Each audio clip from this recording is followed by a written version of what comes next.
Scan our forecasts over recent years and you can easily find one glaring repeated error. Our U.S. outlook has consistently foreseen a housing revival, and while we did accurately call the turning point, the levels have not failed to disappoint. That convincing surge, the hallmark of every U.S. recovery, simply hasn't materialized. Is this just EDC Economics' version of Linus's Great Pumpkin? Or is this event eventually going to show up? Well, where did we go wrong? A key group of U.S. consumers has been missing in action since the Great Recession. Unlike any recent post-recession period, droves of young workers have been sidelined, unable to fully or even partly integrate into the job market. Why should this really matter? After all, they're not the highest net worth consumers in any economy. Surely they're not that important to the overall picture, especially given how top-heavy Western economies are with aging and wealthy baby boomers. Maybe so, but what makes these younger age groups critical is that they are first-wave consumers. They are buying their first cars, their first homes, forming households, and having their first children, with all the specialized consumption those events entail.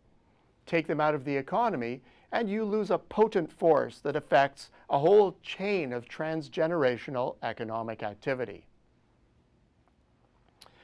How do we know that they're missing? Well, check out labor force participation, and it's immediately apparent that something went horribly wrong. U.S. unemployment spiked with the onset of recession, surging from 5% to 10% between April 2008 and October 2009. But it began a steady recovery almost immediately and is now back below 5%. Normally, this increase in demand for workers would increase labor force participation. However, this time around, overall participation continued to tumble, and particularly so for younger workers. Take those in the 25 to 34 age category. They typically have high participation, but in the post-recession period, fully 3% of this entire population slice dropped out of the labor force.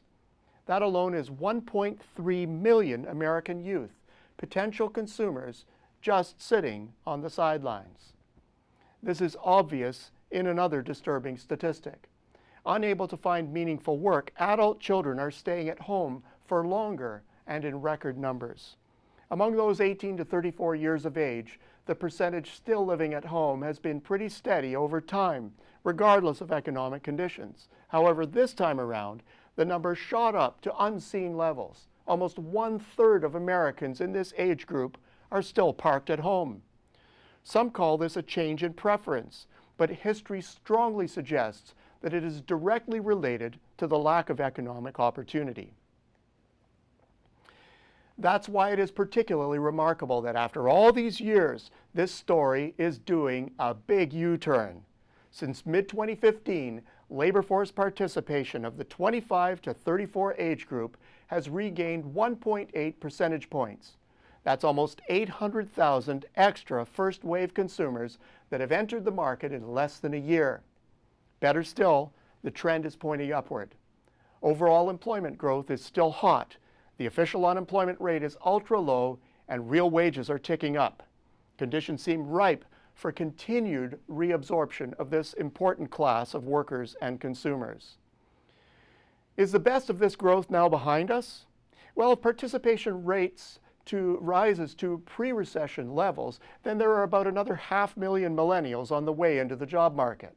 At current absorption rates, that gives the U.S. market less than a year of growth. But with the aging of the population, who's to say that's where it ends?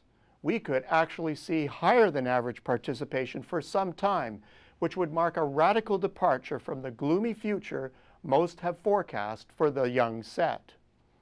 Has the wave of consumption and home buying begun? Well, demand is picking up, but we believe the best is yet to come. It will come with a lag.